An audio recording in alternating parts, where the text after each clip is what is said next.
Hello, welcome to Geography. I'm here to tell you all about the course, whether you're going to be at Worthing College or at Haywards Heath.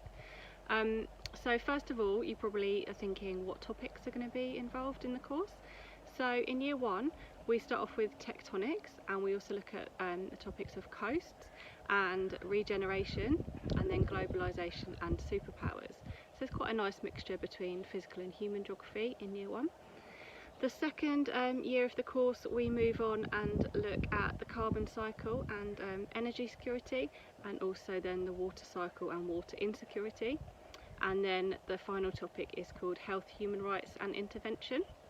So again, you've got a little bit of a mixture, but I suppose it's slightly more physical topics in the second year, but there's quite strong elements of human geography within that as well. You don't have to have done GCSE geography to do the course, although obviously that's kind of preferable just in terms of you've got that level of base knowledge. So if you haven't got geography GCSE, you can still do the course, but you might just obviously need to work a little bit harder to get all that background kind of knowledge that you might need. In terms of assessment, how the course is assessed, it's obviously a 2-year course, so at the end of the 2 years is when you would have your exams. You would have a paper 1 and a paper 2 exam. They're both 2 hour 15-minute exams, and they're worth 30% of the course each, so 60% between those 2 exams, so they're your major ones. So paper 1's the physical exam, so all of your physical topics, and then paper 2 is your human exam, so all of those human topics that I've already just mentioned. The third exam that you'll have is a synoptic paper. It's called paper 3, and that basically looks at the links between all the different subjects that you've studied over the 2 years. So in previous years, for instance, there was one where you get like a resource booklet at the beginning of the exam, and that would have things like maps and graphs and various bits of information that you would need to kind of read. And then you'd have questions based around that resource. So we had one previously which was based around Japan, and it was all about the kind of economics of Japan, their status as a superpower, and how they're affected by the tectonic setting that they're based in. So that type of thing, kind of linking everything together that you've done. The final way that you're assessed on the course is through doing your coursework.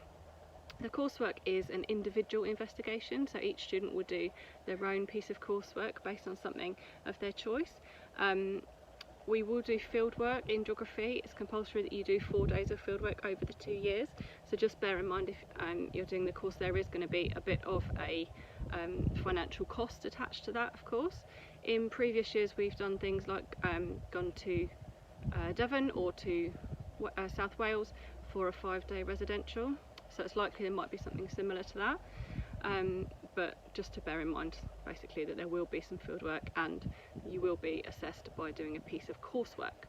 So that piece of coursework is worth 20% of the course, so it's a really good way for you to maybe boost up your marks before you even go into the exam, as long as you're willing to work quite hard and get that coursework completed to a high standard.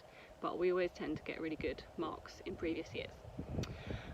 Your lessons are kind of, I suppose, similar to what you've experienced before, but they'll be a little bit different. So we try to have a big range of different activities that you do in the lesson to suit all different learners.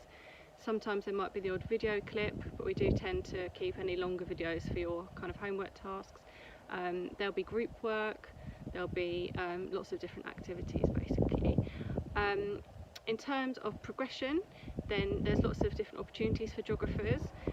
Geography is seen as a really good subject for universities, so if you're thinking of uni, then that could be really good for you. It's called an enabling subject, which just means it's a really good all-round subject. It gives you lots of skills that they would want you to have at university, so that can be a really good option for you.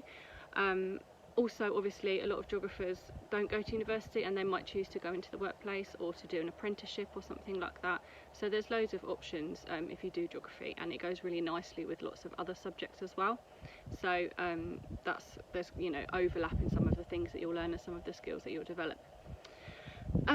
So I've gone over my 3 minutes now, so I'm going to round up. we're really looking forward to seeing you in September. You need to do your getting ready for pack work, so if you go onto the main website, there'll be a link there and you can find all of the work, and it also tells you for geography what textbook we'd like you to buy.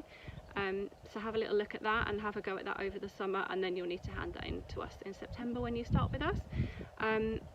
I'm sure you've heard that Chichester College Group, we recently got our outstanding in all areas from Ofsted, so that's really good. So yeah, I look forward to seeing you at your outstanding college and doing geography, which is obviously the best subject in the college. And stay safe and have a great summer. Bye.